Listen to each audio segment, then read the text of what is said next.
Hello friends, welcome back to my YouTube channel. आज मैं आप लोगों को फाइलम पोरीफेरा पढ़ाने वाला हूं डिटेल में। तो आइए चलिए देखते हैं फाइलम पोरीफेरा कैसा है। ठीक है, मैं आपको one by one phylum Porifera के बारे में वन बाय वन कैरेक्टर पढ़ाऊंगा। So let's start with a phylum Porifera. Okay, so this is a some example of Porifera. Let's start phylum Porifera. So, I'll tell you one by one character and I will explain you everything. First, the members of a porifera may be found solitary or may be colonial. Solitary का मतलब क्या होता है? जो single घूमते हैं, मतलब single ही रहना पसंद करते हैं। और कॉलोनियल मतलब जो ग्रुप में रहते हैं, जैसे हम ह्यूमन बीइंग सोसाइटी में रहते हैं, कॉलोनी में रहते हैं। कॉलोनियल होता है, मतलब वही होता है उसका। Second, they are mostly marine but some are found in fresh water. तो अगर हम देखें तो फाइलम पोरीफेरा में जितने ऑर्गेनिज्म आते हैं वो ज़्यादातर मराइन ही होते हैं, मतलब सॉल्टी वाटर में रहना पसंद करते हैं। लेकिन कुछ ऐसे होते हैं जो फ्रेश वाटर में भी रहते हैं।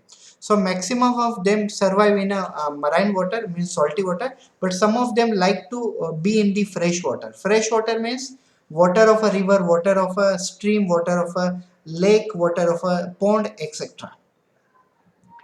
Next, uh, their body is a vast or cylindrical shape. It's a common thing, vast shape or cylindrical shape body. Next, they shows cellular grade organization.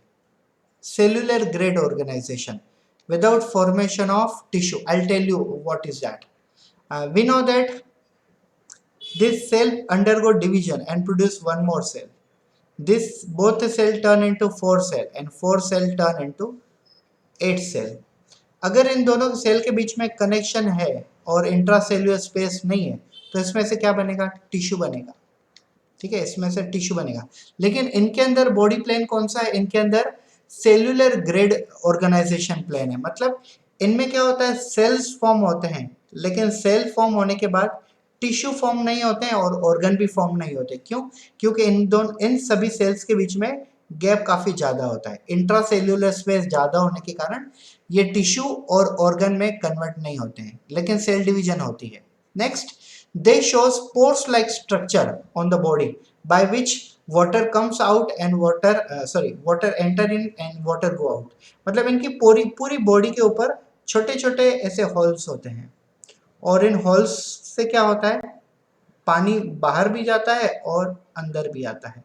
So therefore they are called Porifera. पोरी का मतलब होता है pores, holes. फेरा का मतलब होता है पूरे बॉडी पे। नेक्स्ट, दे शो स्पॉन्जोसिल एम्प्टी कैविटी। जैसे मैंने आपको क्राइटेरिया ऑफ क्लासिफिकेशन में बताया था, स्पॉन्जोसिल empty cavity. If any animal possess true cavity then it is called coelom. और ये स्पॉन्ज जैसे सॉफ्ट सॉफ्ट, इसके लिए इनको हम क्या कहते हैं? स्पॉन्जोसिल एम्प्टी कैविटी। सील मतलब सीलोम, सीलोम मतलब एम्प्टी कैविटी।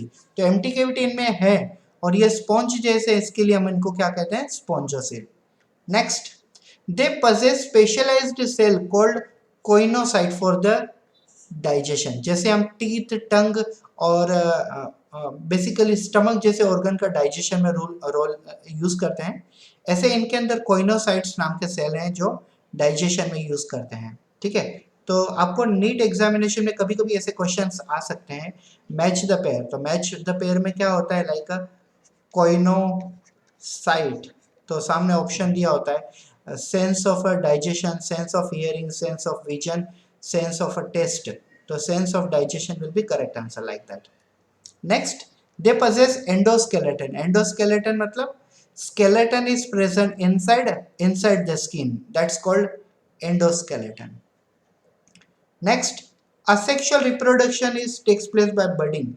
How budding? जैसे मशरूम कैसे डिवाइड होते हैं? मशरूम भी बडिंग में डिवाइड होते हैं। Like this is a parent mushroom, it produces daughter mushroom, and this daughter mushroom until it becomes a mature. When it becomes a mature, it separate from the parent mushroom. जब ये daughter mushroom mature हो जाता है तो parent mushroom से अलग होके खुद अपना separation start करता है। So it will be called budding process.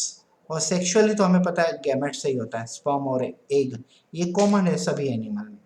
Next, they shows power of regeneration. Regeneration means अगर कोई एनिमल जिसका कोई बॉडी पार्ट्स आइदर आर्म या तो फुट कट हो जाता है या तो टेल कट हो जाती है, तो कुछ दिन के बाद फिर से वो फॉर्म हो जाता है। Just imagine that this is the animal and these are the arm and foot.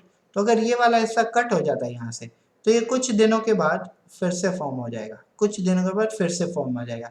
It will be called regeneration. Regeneration means again generation. Example sycon, euspongia, spongilla, यहाँ पे भी देख सकते हो आप examples. So thank you so much for watching this video. Have a good day.